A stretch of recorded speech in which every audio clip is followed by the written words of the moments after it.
Good morning, everyone. I am excited to have you here today. My name is Kris Worrells.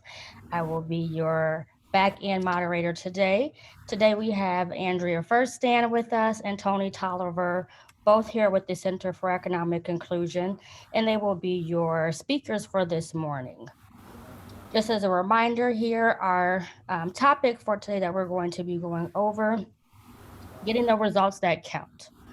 It will be practical tools to measure sustainable impact in people, procurement, policy, and philanthropy. Please stay tuned. I'm going to pass this over to the team and they'll begin our presentation. Good morning, everyone. I'm Tony Tolliver, Senior Director of Partnerships and Impact at the Center for Economic Inclusion. And I'm joined today by Andrea Ferstan. Before we get started, a little bit about myself, and then I'll ask Andrea to do the same. I've been with the center since its inception. Actually, I started 4 years ago when we were Northside Funders Group, and we became the center about a year after that. So my work history prior to that that's relevant to today is I've worked in public affairs, community relations, and human resources at several different companies around the country. And I've also done some work with the Minneapolis Regional Chamber of Commerce, running a program called the Partnership, which was designed to help mid and senior level leaders who move to the Twin Cities grow their roots and stay. It was designed because what happened was companies were moving folks to the Twin Cities, but they would only stay for 2 or 3 years and left. And it sounds like that's a problem that still exists today. Andrea? Thanks, Tony. I'm Andrea Ferstan. I'm Vice President of System Innovations with the Center for Economic Inclusion. And I've been in this role since just June, but prior to that, I was the Executive Director for the Greater Metropolitan Workforce Council, which was actually an integrated partner of the Center for Economic Inclusion. So I've had an opportunity to be a part of the team for actually a couple years now. And prior to that, I would say I've got a number of years' experience both in the Chamber of Commerce world, Greater Twin Cities United Way, all really working deeply in education, workforce development, and public policy. So thrilled to be here today and be able to be part of this conversation with all of you. Thank you. A couple of housekeeping notes for you. We want to make this interactional conversation. So we invite you to use the chat. You'll see as we talk about different concepts, share what's on your mind. If you've had learnings in this space that you'd like to share with others, let's do it. And if you've had challenges that have come up, let's do that as well. Shall we get started?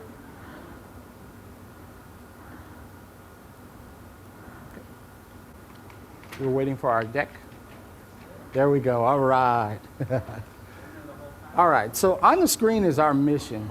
And I won't do the old, can you read it out loud? And I certainly won't read it to you. But what I will share is what it means to me. The center is uniquely positioned to provide leaders with knowledge and tools and resources to dismantle exclusive systems, structures, policies, and practices and replace them with more inclusive ones. This benefits applicants, it benefits employees, it benefits companies and communities throughout the region and helps lead to the advancement of an economy that works for everyone. So we were founded 3 years ago, as I mentioned before, and the premise behind it was the disparities that exist in the Twin Cities. Our founder and CEO, Tawana Black, really was fed up with the disparities in education and employment and wealth and wage and transportation and access and home ownership. And she worked with other leaders to form what is now the center and some great partnerships. And as the slide shows, we're still in that space. If you go back to the recession of 2008 and carry forward 10 years, the wage gap that exists in the Twin Cities has only moved about $600. And These are disparities that have existed and continue to exist, and they won't change unless we work together throughout the region to undo them. I read recently a report from Deed that talked about since COVID and the murder of George Floyd, 50% of African Americans in the state of Minnesota have applied for unemployment. And 1/3 of the indigenous folks in Minnesota have also applied for unemployment. So now we have, on top of what was already a large disparity, we have additional disparities because a lot of folks work in frontline jobs, low-wage jobs that were impacted in this space. Andrea? Thank you, Tony. So I'm going to take us through a few data slides here, really to set the stage for first where we are as a region in comparison to other regions, but then really the business case. Why should we all care so much about racial equity and inclusion? What's in it for us, particularly as we think about the private sector and our companies in the region? So this first slide really just speaks to the fact that, as Tony referenced, if we go back to the recession and coming out of the recession, Minneapolis and St. Paul actually were two cities that recovered more quickly than most other cities in the country.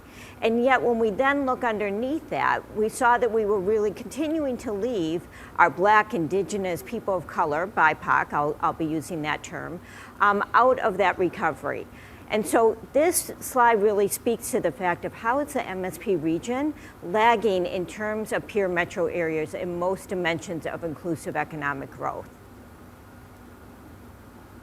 Next, I'm going to speak to what's happening within the workplace. And so what you can see here in this slide is that while 2/3 of leaders believe that they're creating an inclusive, empowering environment, only 1/3 of employees actually believe this, are experiencing this. And this is really critical because you can see here that if we were able to move that perception gap or just close that perception gap by even 50%, we would increase profits by 1.05 trillion, a pretty astounding figure, which speaks to the fact that this is not just about a moral imperative, although it certainly is, it's an economic imperative. I also want to draw your attention to this slide from McKinsey because this really speaks to the research that shows that companies with diverse and I would argue inclusive executive teams, board of directors are seeing much higher profitability than their like counterparts. We're talking not just a 5% increase in profitability, but 33% and up, in some cases up to 40%. This next piece I think is really important, and sometimes we probably don't spend enough time really thinking about this economic engine, and that is minority-owned businesses. They generate $5.2 billion in revenue, as you can see here. They're Minnesota's 9th largest employer. And this piece I think is particularly important is that they grew at 3.5 times the rate of all Minnesota businesses. So when we begin to think about our recovery as we are, this becomes an economic engine for our region. When we're talking about targeting resources to BIPOC businesses, BIPOC entrepreneurs, and knowing that that growth rate is going to accelerate, the other tie out here is that if we had parity between BIPOC businesses and their white counterparts, what we would see is 87,000 more workers today. And in a time of high unemployment, this becomes another job creation strategy for our region. So this is the last slide I'll share with you on data, and it just speaks to the macro level. We know that we've got significant income disparities in our region and of course our country. What this shows is that if we were able to have income parity between whites and BIPOC populations, we would actually be able to add $31.8 billion in GDP, or 1.6% annual growth. All of these slides just really create the case to say, if you care at your company about profitability, which we know companies do, right? If you care about growth, then this is the ticket to really help drive that growth. So I'm going to hand it back to you, Tony. Go ahead. And the approach. Well, We lost our deck. we need, Oh, yeah, there we go. go. So as Andrea alluded to, access to opportunity means that people are able to be in the market as workers, as consumers, as owners of small businesses or businesses as a whole. And that opportunity leads to accumulation of wealth and investment. And that, combined with shared empowerment, meaning that folks in the community have power, not just the business owners, but the folks in the community, that entails what an inclusive economy is. But we can't do this alone. Next slide, please. We can't do this alone. This can't be done in a vacuum. There has to be shared accountability. So if you think about a personal goal you might have, one of mine is losing weight. And if I were to surround myself with people who didn't have the same goal, perhaps they wanted to cook all the things that I can't eat right now, or they offered things to me that I shouldn't be eating right now. We don't have a shared mindset, and therefore they may not hold me accountable. You can do that later. But in this work, companies, we encourage public sharing of data, and we'll talk about that a little bit more.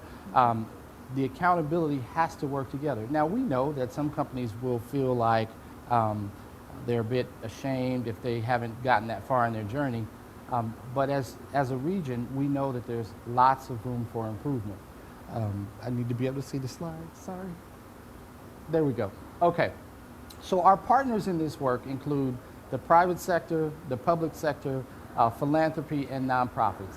And if we work together, we can dismantle the systemic racism and oppression that occurs in the region and cultivate an economy that works for everyone in our region. Now, this work can be done, we learned very quickly, even though we are a regional organization, we've gotten calls from all over the country to do this same work in different pockets. So this isn't exclusive to Minnesota, it is not exclusive to the Twin Cities, it's work that can be done around the country, but it's important that you have partners, it's important that you have shared accountability and strategic focus in the work that you do. So let's talk about how we do it. So the Center for Economic Inclusion's consulting services start by giving you an opportunity to really look at how you operate as an organization. Next slide, please. And the way we look at it is in four what we call pillars of racially responsible corporate action.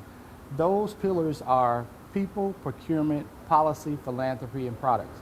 We recognize that not every company has all of these entities within them, and that's okay. Whatever an organization has is what we'll work with. But we also know that within these structures, there are opportunities, there are systems in place that may be causing some of the inequities, that may be creating barriers, unintentional barriers in most cases, that are not allowing BIPOC people to be part of your organization. So we start with a discovery meeting, and we'll learn about each other. We learn about the company, the culture, the goals of the company, both long and short. And then we do an assessment. And that Racial Equity Dividends Assessment provides a snapshot in time of where you are in your journey. It looks at data. It looks at opinions of your employees, the leaders in your company, and any other key stakeholders.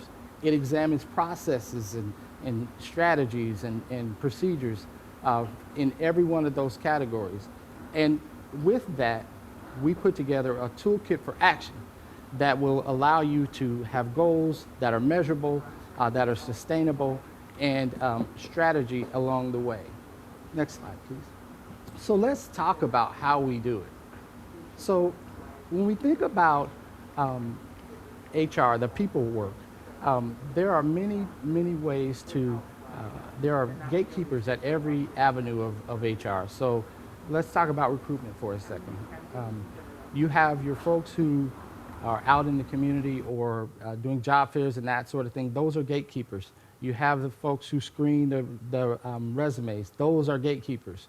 You have folks who do interviews on the baseline interviews, and then you have your team of people who do the hiring and the final interviews. Each one of those lines of people are it's important that they are aligned with the company's goals, because unintentionally they may be creating barriers to entry into your organization. Um, let's talk about the hiring piece. So some companies like to use the same colleges or the same sources for their employers, for their employees, and that's fine. But sometimes that puts you in a box. So the first thing that I'd like to do with the chat is I would like to ask you a question. Many of us have heard, both locally and nationally, employers say, I can't find diverse talent. So when you hear that, what comes to mind? Let's use the chat. I'd love to hear what you have to say about that.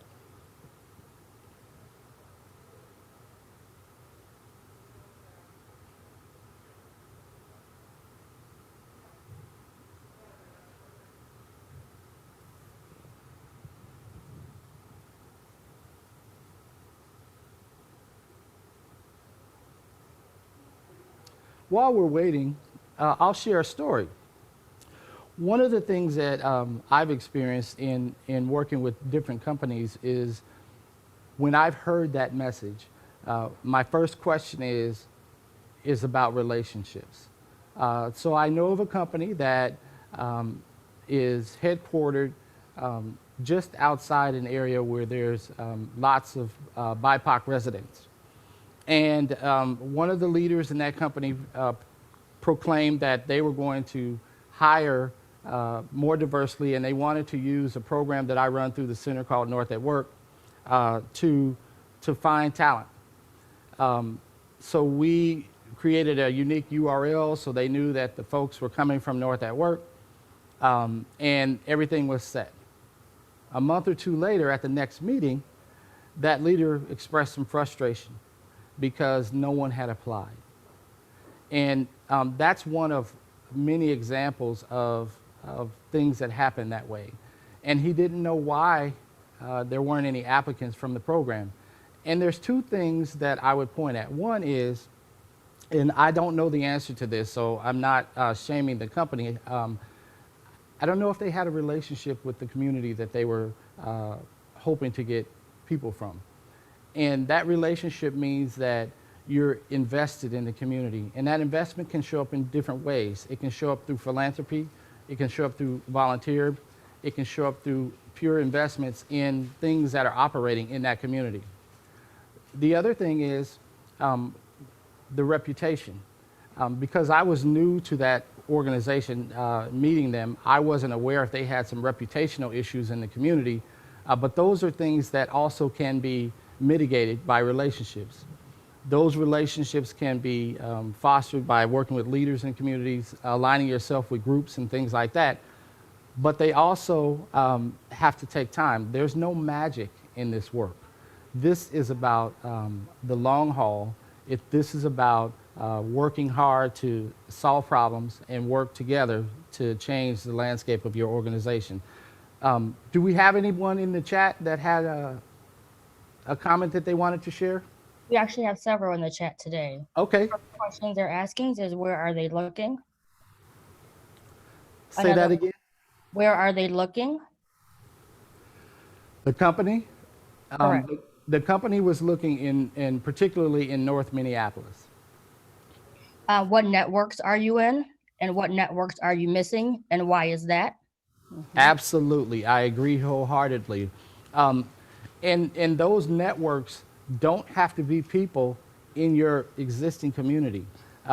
People move around for the right opportunity. People will drive to get to a place where there's opportunity.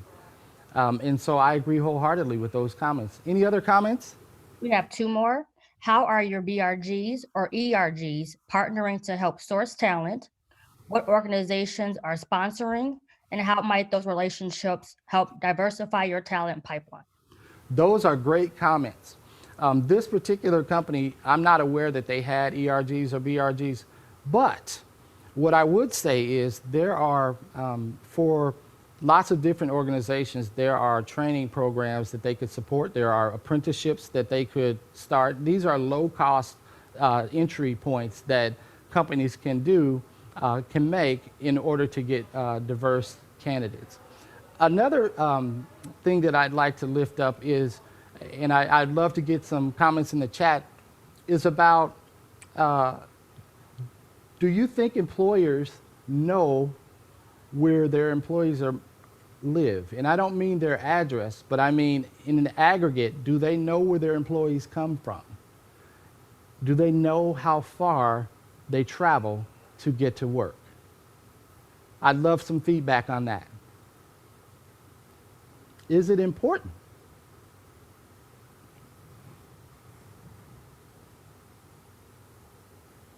While we wait for that, I'd actually like to add, I think as we think about that recruitment piece, Tony, that you're raising, which is so important, and partnership and relationship, I'm thinking about if I'm only recruiting to some of those maybe bigger name colleges or alma maters or wherever it may be, thinking about going outside the box to your state college systems where there is a highly diverse population, thinking about historical Black colleges, thinking about our community-based organizations, which are such a rich asset in our community, and many have these specific training programs and are willing and interested in partnering with companies across the region, and many are. So want to just call that out as really another opportunity. And I love that you lifted apprenticeships, because I think often as we talk about if our company is largely white and we're bringing in people of color and really creating a welcoming culture, sometimes having a program in which we are bringing in a significant number of members of different communities and creating a cohort type of experience as we're just entering in this journey of inclusion. Andrea, I'm glad you lifted that up. I'm going to ask about culture in a second after this question, and I'll move on because I know we have just a little bit of time. Kris, did we have any comments in the chat? We definitely do. Okay. We'll go with a couple here. One person, William, says, yes, Andrea, like Metro State. We have a comment. I think it's very important, and I would argue that most employers do not know where their employees are commuting from. We have another comment. It's extremely important to know where your employees reside. If nothing else, be mindful of their experiences, but certainly for indicators to where potentially play. We have another comment. I think all employers care about is employees have reliable transportation. Okay, those are all valid points. And one of the things that we lift up in our assessment, in our Racial Equity Dividends Assessment, is drive time and proximity to work. Why is this important? If you think about where a company is, whether it's downtown or whether it's in the suburbs or somewhere else, people have to get to work. People and how they get to work is impacted by a couple of things. One is where they live, right? And that's impacted by what they earn. So if you can't afford to live near where your company resides, they could impact your commute. But there's also benefits. Companies provide benefits for transportation, like parking or bus passes and things like that. Mm-hmm. Other companies might have benefits that include wealth building, where they teach or hold classes on ways to save money and build wealth and get in a better position to buy a home, regardless of the community. All these things help with the choices, also help with the opportunity that you're building for your employers or employees. One last question, and I'd love to limit it to just 2 or 3. And you can look at this as an employee or as if you were the company. But I want you to think about what culture means to you or at work, or what culture means to your company.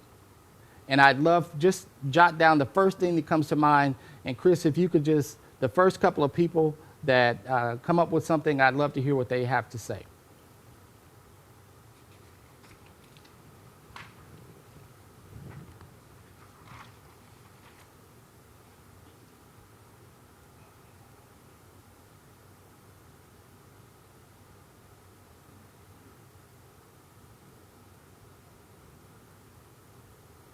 Any takers?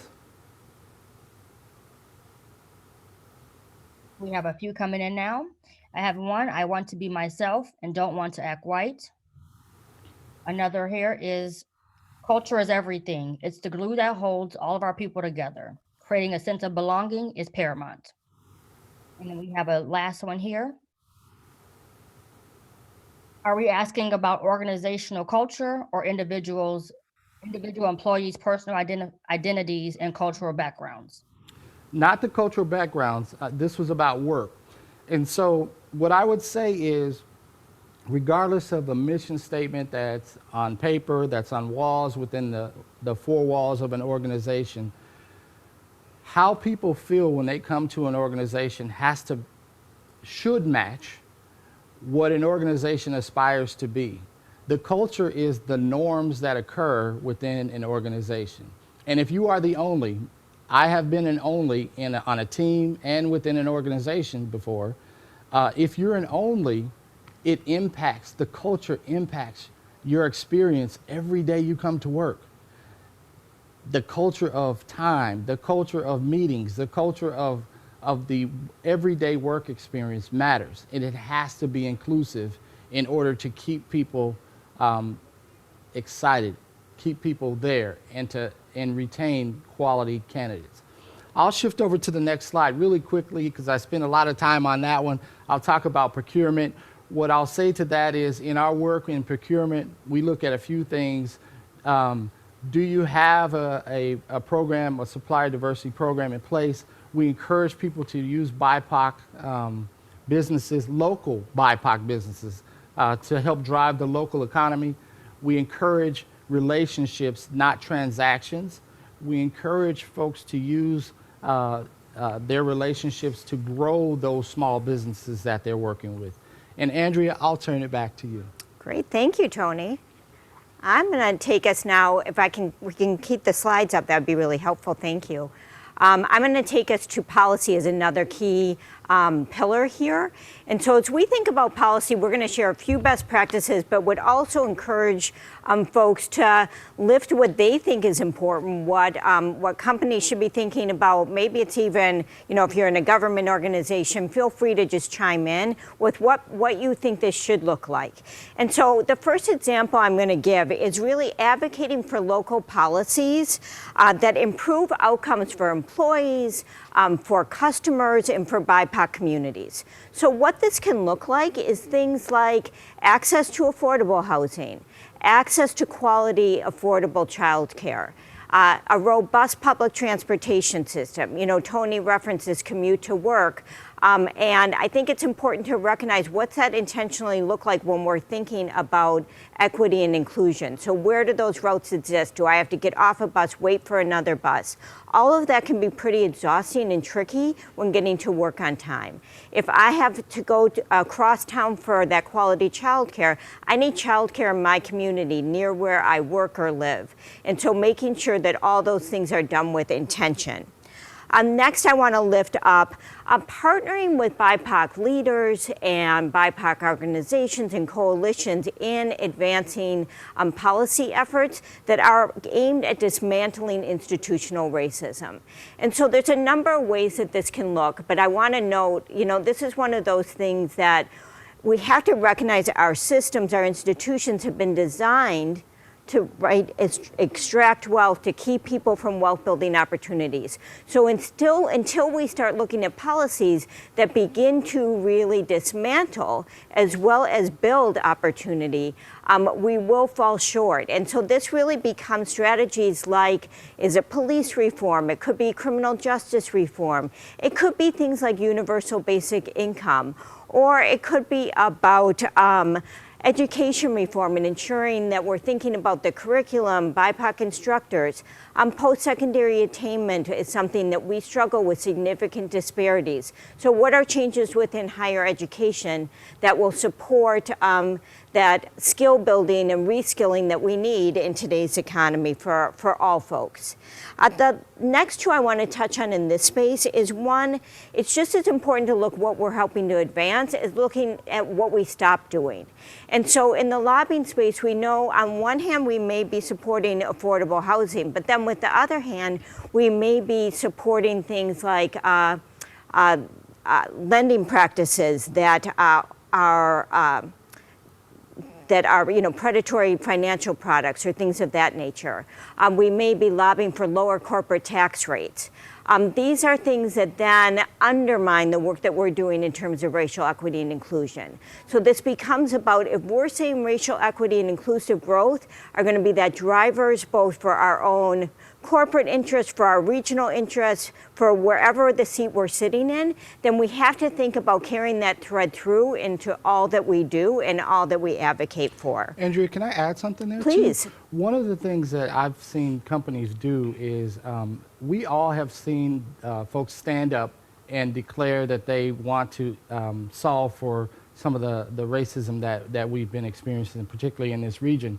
One of the best things companies have done, in my opinion, is share their position on policies and laws that they want to see changed or supported, but also arming their employees with the opponent's side, the other side of the issue, so they understand both sides of the issue and have a better informed employee, so that if they choose to support those issues, they can. Mm-hmm. Great, thank you, Tony.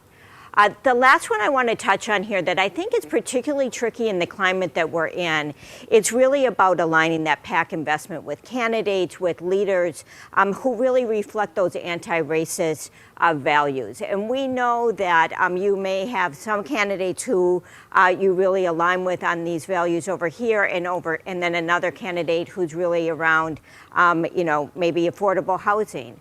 But this is back to really saying, how do we think about what values we're leading with and then carrying that thread through? So next, I want to take us into another pillar, and that's philanthropy. And we know not all companies embark on philanthropy, but many do, and it's another key lever. And so as we think about philanthropy, there's a few things I want to lift here, is really investing in multi-year unrestricted funds for Black-led organizations. And there's two terms there that I want to just build out a little bit more. One, the multi-year, and that's so critical. We know so much of philanthropic funding is year by year. Multi-year really allows an organization to build that infrastructure, things like staffing, with greater reliability and just intention to meet the needs in the community. Flexibility is important because as we talk about having culturally specific, culturally responsive services and meeting people's needs when they come in the door, we need to have that kind of flexibility in how we use the funds. And so when we start prescribing as a funder, and I was a funder, how folks use those funds, we begin to really undermine their ability to effectively serve the community. Another one I want to lift in the philanthropic space is that if we're only funding programs, we can't program our way out of the systemic issues we have, as I mentioned earlier. And so this also needs to be about investing in systemic change, investing in leaders, in organizations, in public policy efforts, all that are focused on really addressing those systemic change and recovery efforts. The last one is the importance of investing in BIPOC businesses. We touched on this earlier in terms of the data slides. It's a key economic driver in our country and in our region, and it's a job creation strategy. And so we have to be thinking about very intentionally about how we begin to allocate and prioritize those resources moving forward. I'm going to pause here and just see if others have things that they're seeing happening or that they themselves are doing, if you're in philanthropy or on the other side of receiving funds, that you believe are the direction we need to be going in, or things that we should avoid. Let's lift up those ideas and perspectives. So I'll pause here while folks kind of chime in on that piece. Anything that you want to add, Tony, on this one? No, I think you did a great job. Thank you.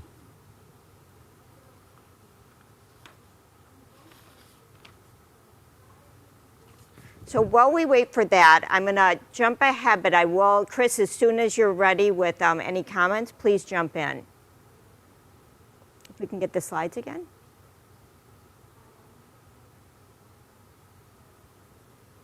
Anything yet, Kris? Not just yet. Okay, great. Then I'm going to take us to products.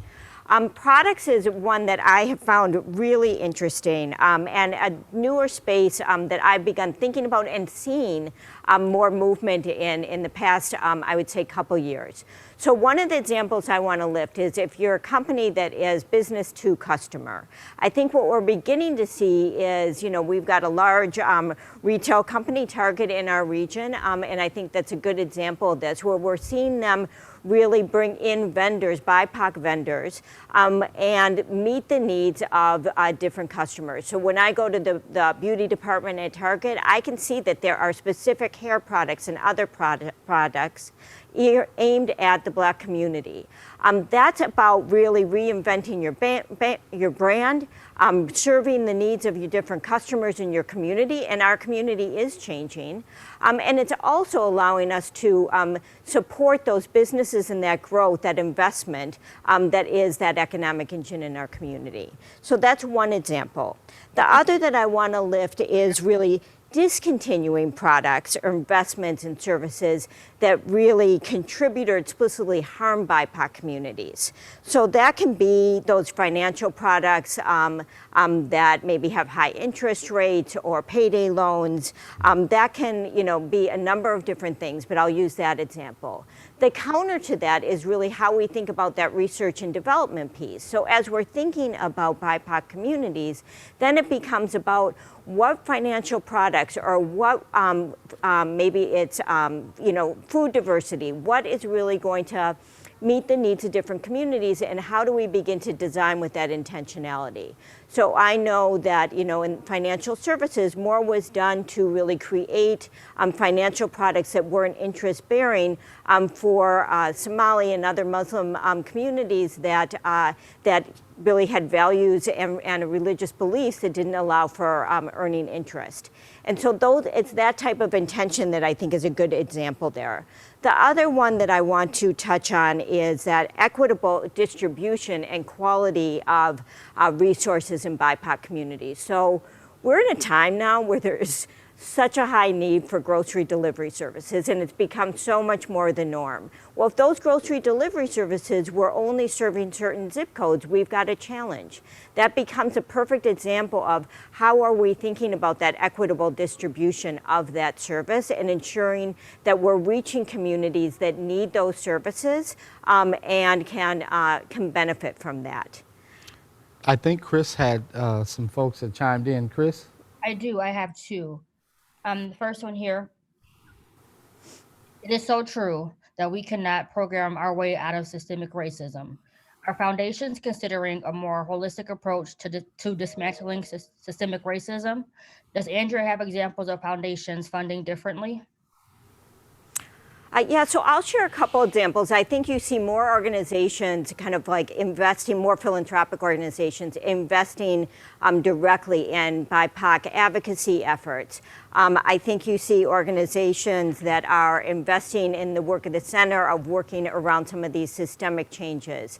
I think you see philanthropic organizations. I was reading an article that Laisha Ward wrote for, I think it was Harvard Business Review, about and gave the example of Netflix of investing 2% in business development. And so I think it's about really looking at what are those levers, what are those economic drivers that are really going to, where folks have been left out, that then begin to intentionally bring people in, as well as taking down policies that have been exclusive. And that's where investing in those kinds of coalition efforts with community become critical as well. Thank you. I have one more here. Interest in the concept of wealth building classes. How can that be framed within a conversation about reparations for Black or Native Americans? Second part, should employers begin thinking about making reparations through bonuses or wage adjustments? Those are great. Well, so, I'll just say I don't have the answer. I think these are the right questions to be asking, and these are the conversations we need to be having. I'll just share a little bit from my perspective of being in a number of conversations the past number of months in connection to Ramsey County working in community on their community and inclusion plan, economic development and inclusion plan, and we've been fortunate to partner with them on that. And part of what we're hearing is wealth building in new and somewhat out of the box ways. And maybe some of these aren't new, but new to me, I will just say.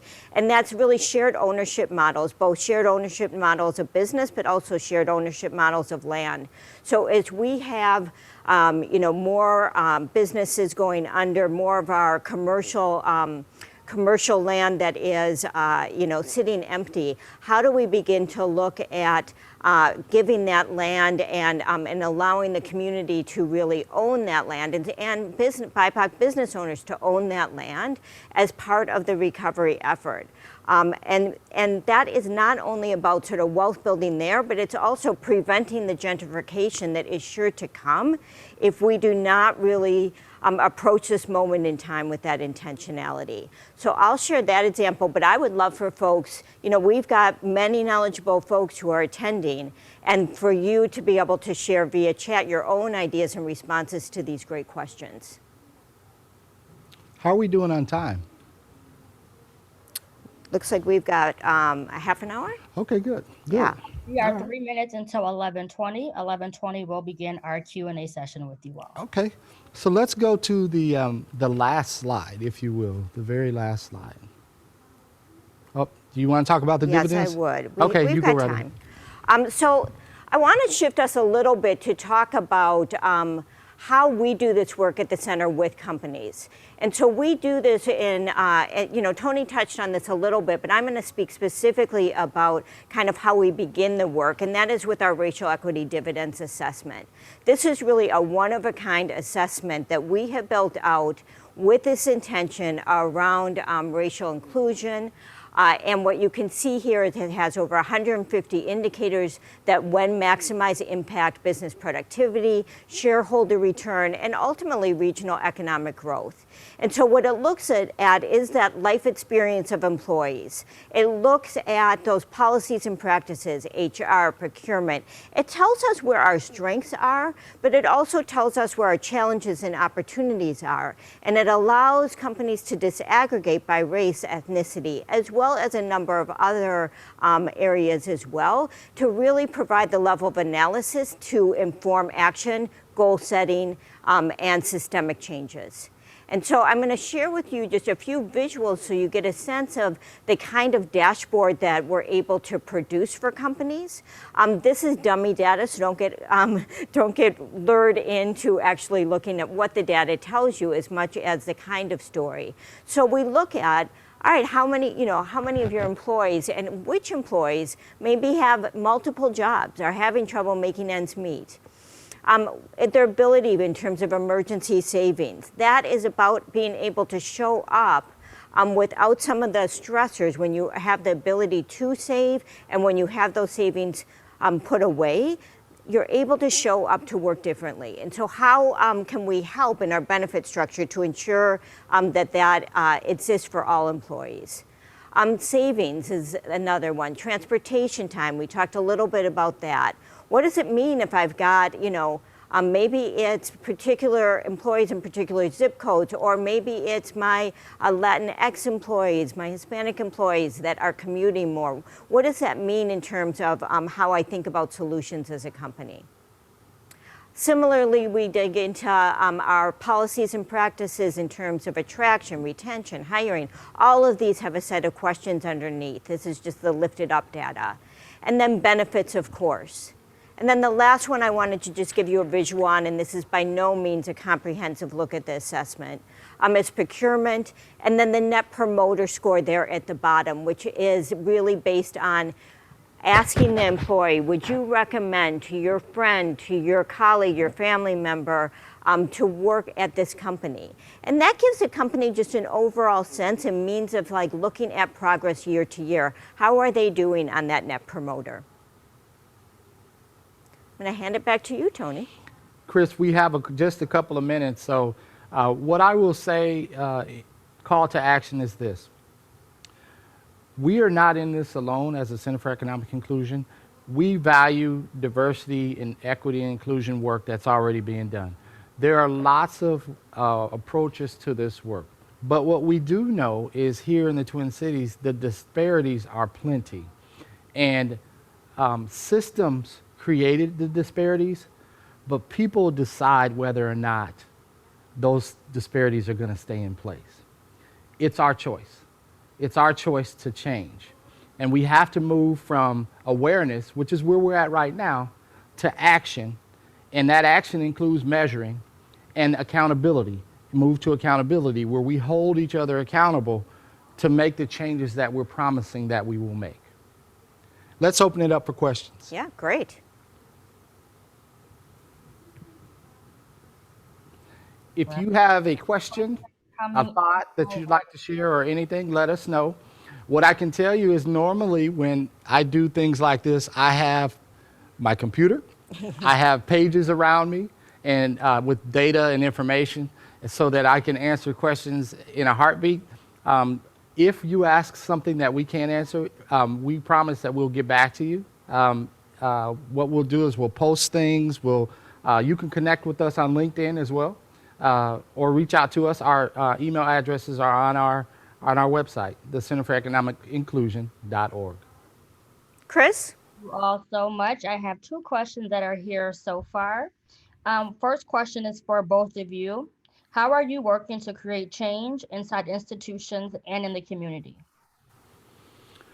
I'll take that. So my first thing I'll talk about is North at Work. North at Work is a program that I took over when I came to we were Northside Funders Group at the time, and it's designed to help African American men, 25 and older, who are chronically unemployed, about half of which were coming out of periods of incarceration.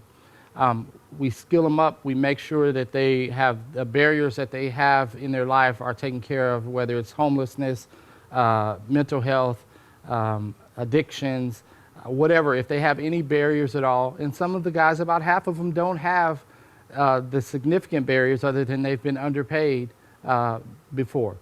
We work with them to find employment in places and spaces that they haven't done before. The uniqueness about North at Work is it embodies multiple community-based organizations to do this work.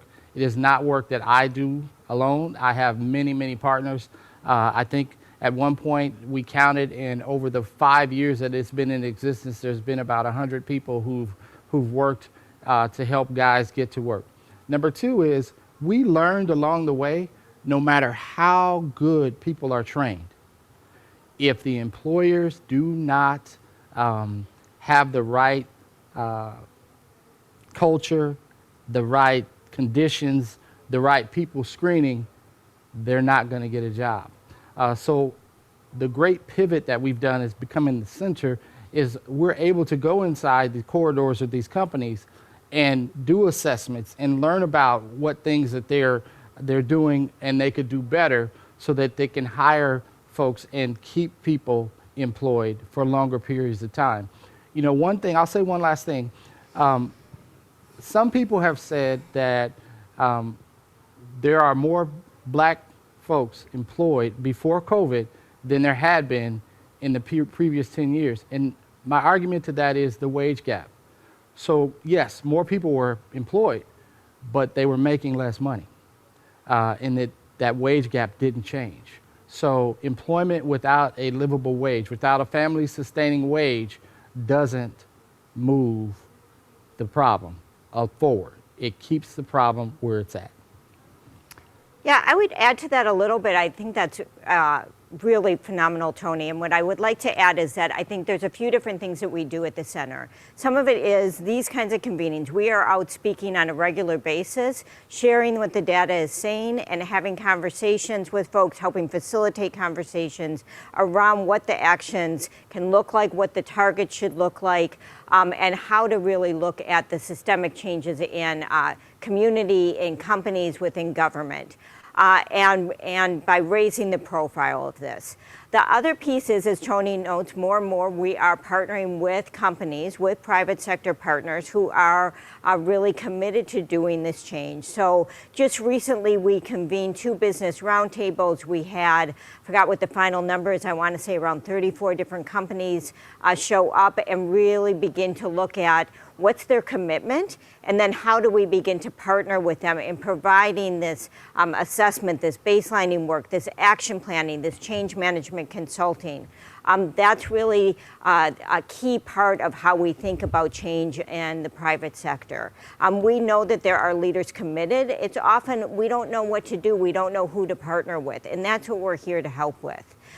In terms of the public sector, that's another area where, I know Tawana early on, 3 years ago in founding the center, was weighing in and partnering with leaders on development of comprehensive plans. Now we've got a very deep partnership with Ramsey County in working with them on their community and economic and inclusion plan, bringing community voices into that process, helping to bring data into that process, and work with the leaders in really making decisions with community on behalf of community, and really looking at what that execution looks like when you're holding hands with community. So those are some of examples of ways that we are working across 2 different sectors to really help drive both the systemic change. The last one I want to just touch on quickly is public policy. And so that's an area I think we're beginning to build on even further by really getting involved now with state legislative efforts. So we've been busy meeting with, there's so many wonderful coalitions and organizations committed to racial equity and justice and economic inclusion. And we've begun to those conversations to really understand how do we show up, how do we provide value. But we've also been deeper in the workforce and education space, and so are been working with a number of partners around advancing a legislative agenda in 2021 in that space as we look to broaden our work and our partnership in that public policy space. So thank you for that. Thank you so much. We have another question here. The question is, how do you make this work important and relevant to the business sector? What is the value to them, and how does the work impact their bottom line? Well, I hope that some of the data points we shared today, that's certainly some of what we've been sharing that has resonated.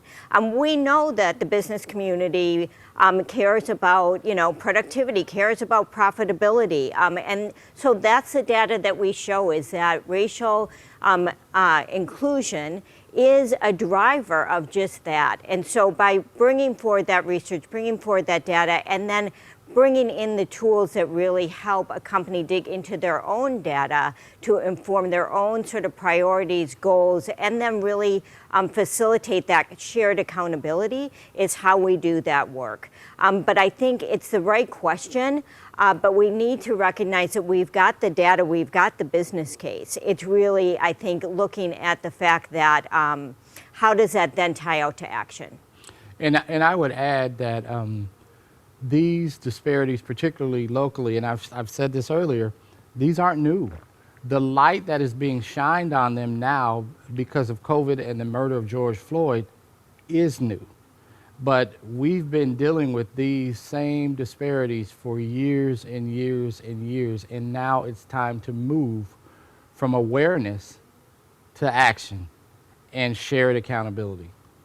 Well, and one other thing to note, I think, on sort of for our private sector partners on with us today, is that a year ago we were talking about significant and experiencing significant talent shortages. Mm-hmm. The other thing to note is that our community is changing. If you look at our K-12 population, it is significantly more diverse than Minnesota has ever seen before. And so, if we want our region to grow, if we want our companies to be successful, we have to take this on, or we're going to be left behind. And so that's really, what I would share. Mm-hmm. Thank you. Another question here. My question is focused on the nitty-gritty of the talent pipeline. There is a skilled workforce shortage in advanced manufacturing, a key driver of many regional economies. There is a very small percentage of BIPOC students, workers in the pipeline. Do you know of do you know why so few BIPOC students are in the CTE courses, which is a career technical education in high school and post-secondary? One glaring deficit is a lack of BIPOC instructors in CTE. Do you have any insight on this? I can tell you about my lived experience, not necessarily data proven, and that is through the learnings that I had in working with Dunwoody School of Technology and working with our guys from North at Work. So what I experienced was training, and I know the question was about youth and folks who are growing up, but my wheelhouse is about people who are just a little bit older than that. And what I saw was full-time training that was required that made it difficult for people to work.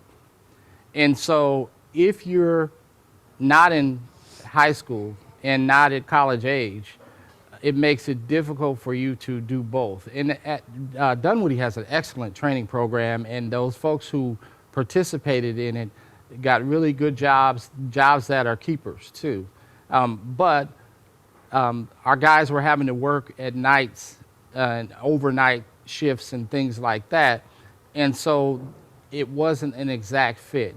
What I think some of the solutions can be are apprenticeships that are paid and deeper partnerships with community-based organizations to provide actual trainings that end up end up with the person getting a job. Sometimes, my experience has been the training programs are not including businesses as they're created, and so there's a mismatch of skills, and that doesn't always land someone a job.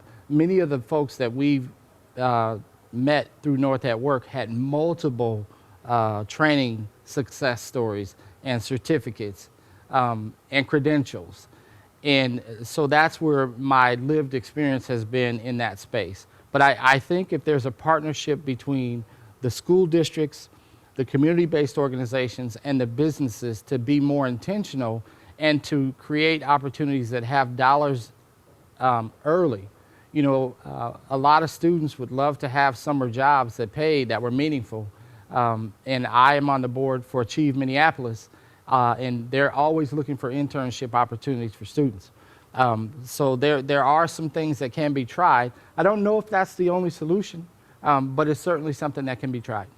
So I have to jump in on this one because this is an area I feel really passionate and spent years working on partnering with schools and higher education institutions and businesses around building 9th through 14th grade pathways and beyond. And I think manufacturing is a challenging one, right? And not just in terms of bringing in diverse talent, but just bringing in young talent. And some of that's, you know, some of the image challenges, some of it is that we still have very much a culture of kind of 4-year for all college. And I think, you know, when I've been in conversation with different communities of color, individuals from communities of color, what I will say is that pressure for pursuing that 4-year, for kind of competing at the highest level is there. That messaging is real. And then you add to it, if the person showing up at your school or even in, you know, as you're at a job fair or whatever it may be, doesn't look like you, and you're not, you know, the image of kind of the industry is such that it is, you know, the images that you have is that it's primarily white, then that might not seem like the path for you. And so I think there's some ways of really thinking about, you know, sort of back at I referenced apprenticeship models. How do you partner to make that a more deeper sort of pathway opportunity within the school? I think there's, you know, tackling it on the adult side and then really leveraging that in terms of a recruitment partnership tool.